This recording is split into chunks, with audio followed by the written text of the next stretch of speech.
Assalamualaikum warahmatullahi wabarakatuh. Kembali di channel Nandang Nendang. Sahabat berbahagia, Masya Allah luar biasa. Ujian setelah Ramadan bagi kita bangsa Indonesia dan umat Islam khususnya bertubi-tubi tidak berhenti. Setelah semua kecewa karena tidak bisa mudik, umat Islam pun dihadapkan pada fakta tidak bisa berangkat haji.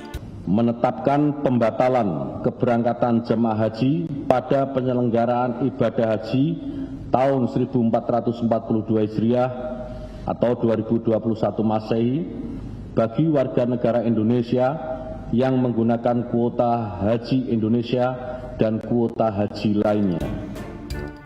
Ada sebagian yang menuduh, saya tidak setuju dengan tuduhan ini karena pemerintah Pak Jokowi dan Kiai Haji Ma'ruf Amin sangat cinta Islam dan sangat cinta santri.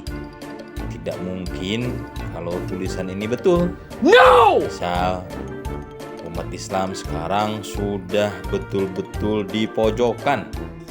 Rukun Islam pertama sudah dinista dengan paham semua agama sama dan semua Tuhan sama. Tidak ada hak monopoli kebenaran kabarnya. Bodoh-bodohnya orang jahiliyah mengatakan kita beda.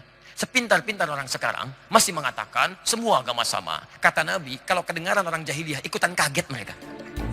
Rukun Islam kedua sudah dihina dengan sholat super cepat, mengalahkan pesawat supersonik.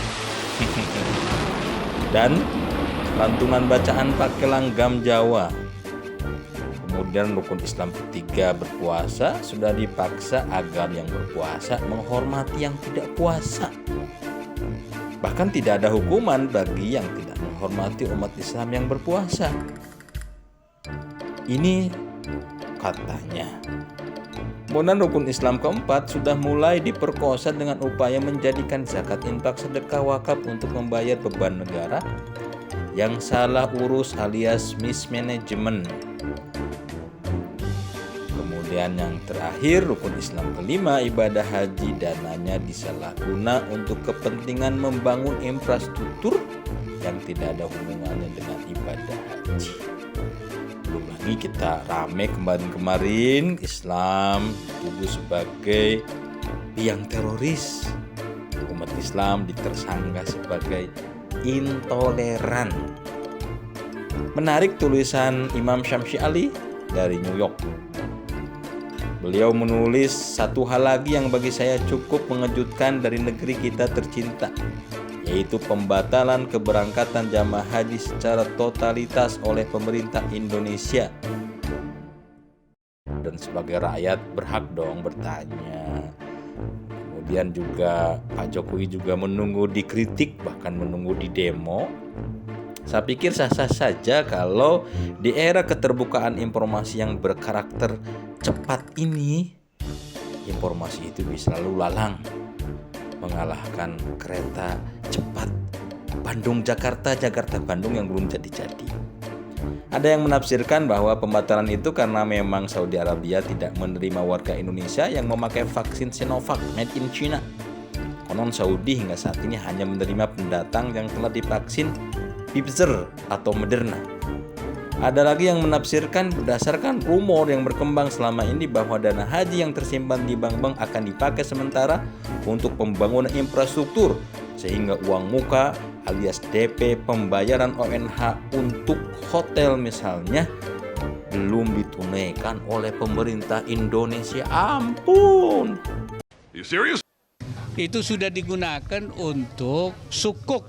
Sukuk itu surat berharga syariah negara SBSN, dan itu sudah mendapatkan fatwa dari Dewan Syariah Nasional Majelis Ulama Indonesia, dan saya sudah menandatangani itu untuk kepentingan infrastruktur, untuk apa lain-lain.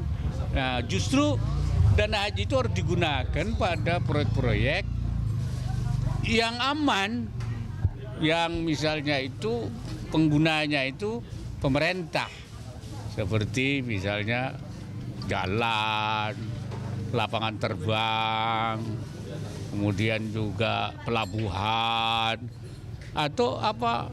Jadi nanti ada skema syariahnya ada dan sudah ada. Jadi saya kira begitu. Karena si jamaah haji memang sudah memberikan kuasa kepada pihak pemerintah, si Kementerian Agama untuk dilola.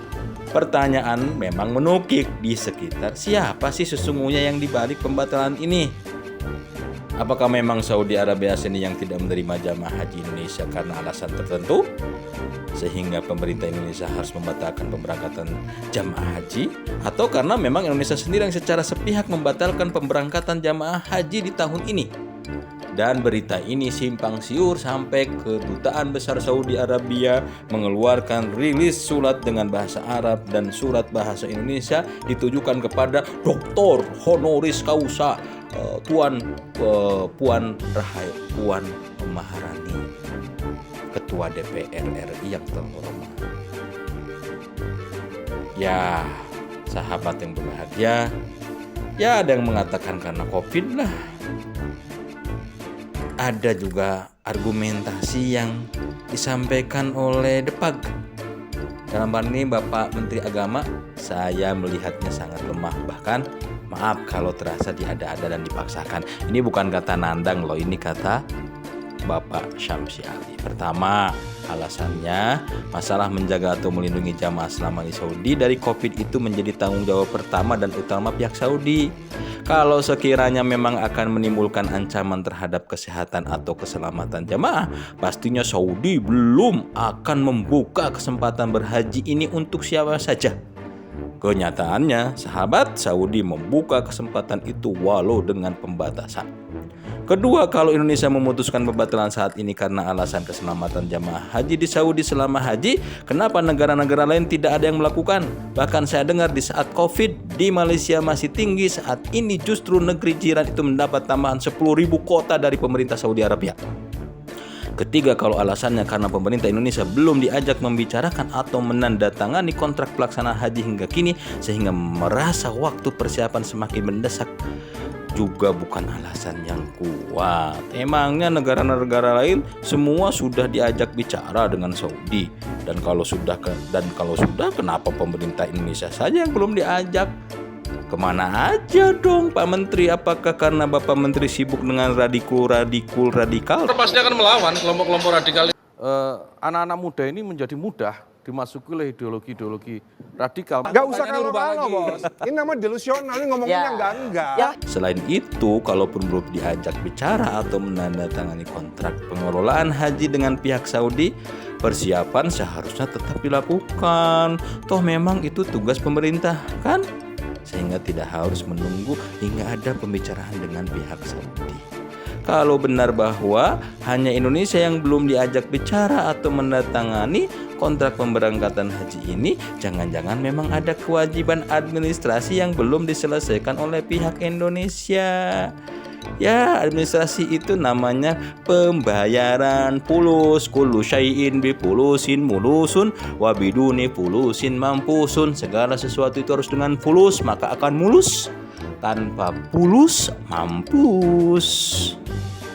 Sahabat yang berbahagia, saya sebenarnya berharap bukan pembatalan yang dilakukan, tapi pemerintah menunjukkan bahwa Indonesia itu punya suara, punya wibawa, didengar, bahkan punya pemikiran-pemikiran dan kontribusi yang presisi sesuai dengan tagline Indonesia hebat, Indonesia maju, terutama dalam pelaksanaan ibadah haji. Apalagi Indonesia kan negara pengirim jamaah haji terbanyak di dunia. Apakah kemanakah dana haji itu larinya? Saya tidak tahu. Wassalamualaikum warahmatullahi wabarakatuh.